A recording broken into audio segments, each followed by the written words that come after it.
I found a diary in the wall of my new apartment. The first entry is dated 50 years ago, from a woman named Clara. She wrote about the strange scratching sounds she heard at night. The next day, she wrote that the scratching was getting louder, like something was trying to claw its way through. A week later, her handwriting is shaky. She says she can hear it breathing now. A slow, rattling sound right behind the plaster. Then, the entries stop. The last page is blank, except for a single, dark, red fingerprint.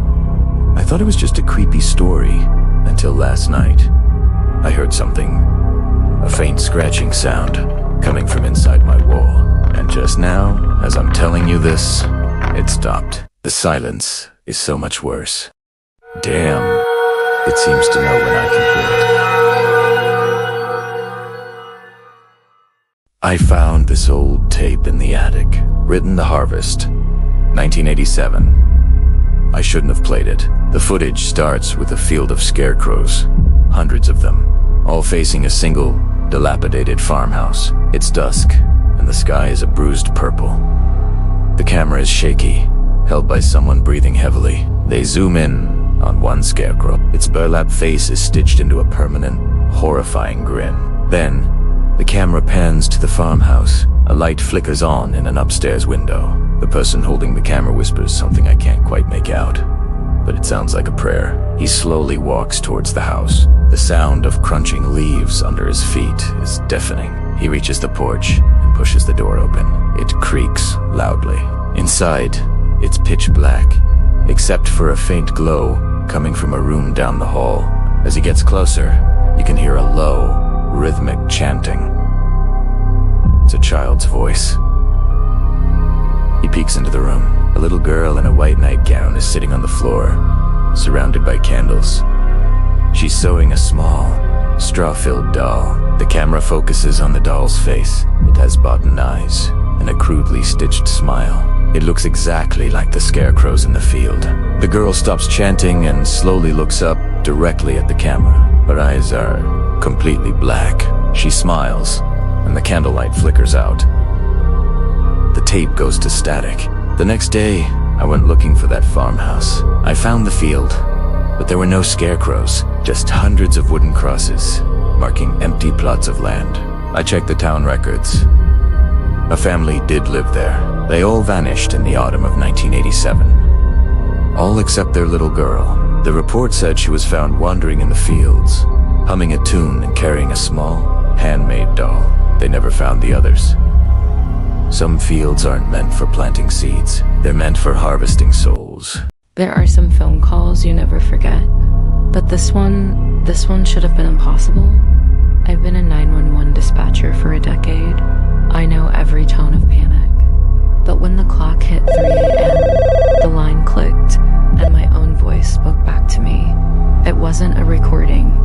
It was me, gasping for air, whispering my own home address.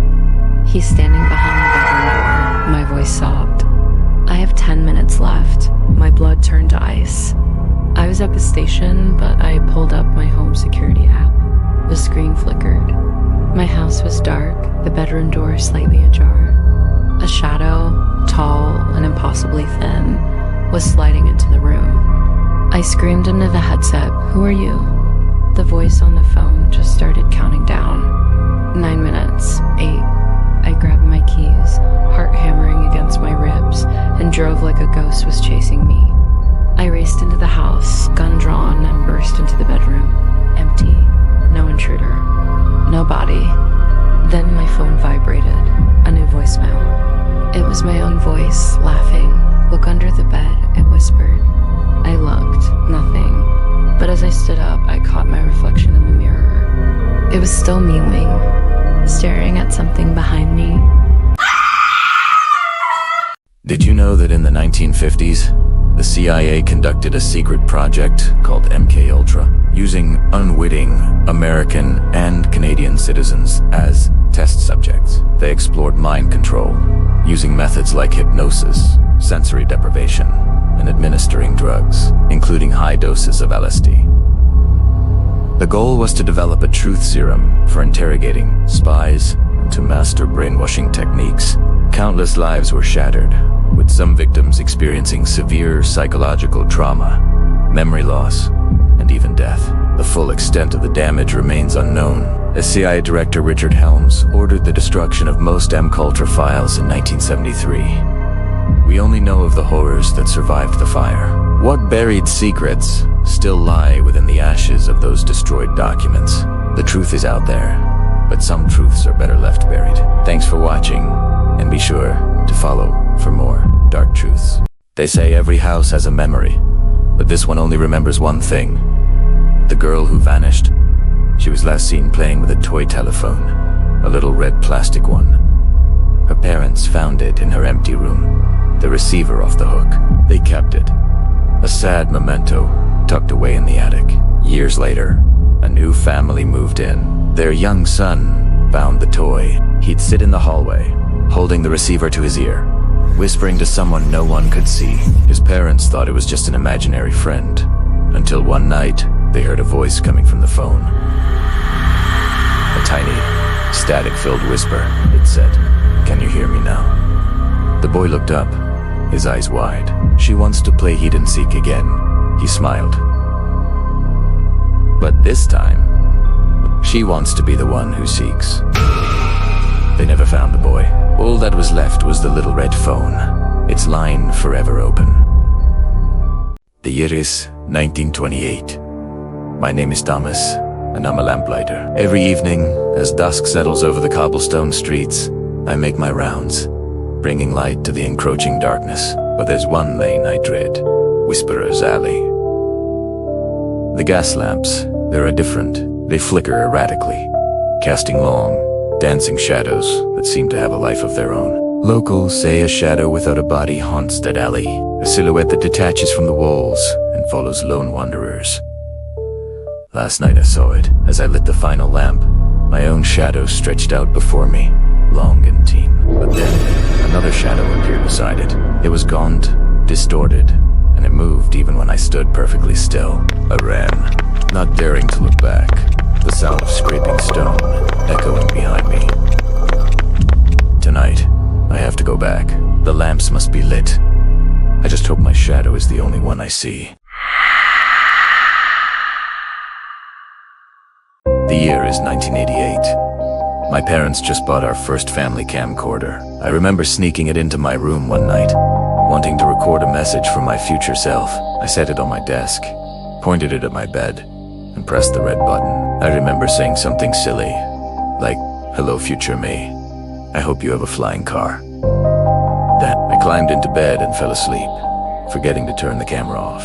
The next morning, I found the camera exactly where I left it. It wasn't until weeks later that I decided to watch the tape. The first part was just me, talking about flying cars. Then, hours of static. But right before the tape ended, something else appeared. The footage showed my sleeping form. The closet door creaked open. A tall, thin figure slowly emerged. It stood over my bed for what felt like an eternity, just watching. Then, it leaned down, its face inches from mine, and whispered, "We know. You're watching." My grandpa always told me stories, but there was one he only told once.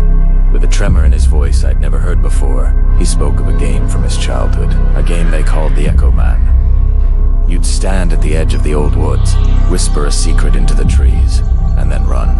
The rule was simple.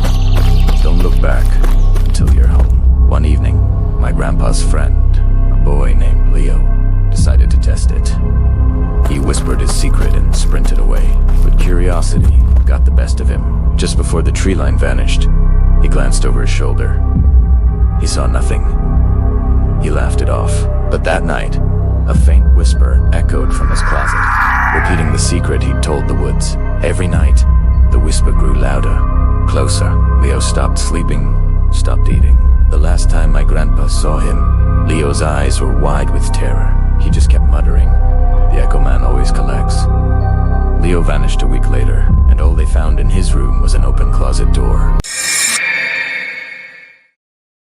I've been driving for 3 hours on a road that doesn't exist on any map, and my GPS just told me to keep driving into the ocean. It started as a simple glitch, a wrong turn on a rainy night. But then, the voice changed. It wasn't the usual robotic tone anymore. It sounded wet, rasping. "In 2 miles," it whispered. "Turn off your headlights. You won't need them where we're going."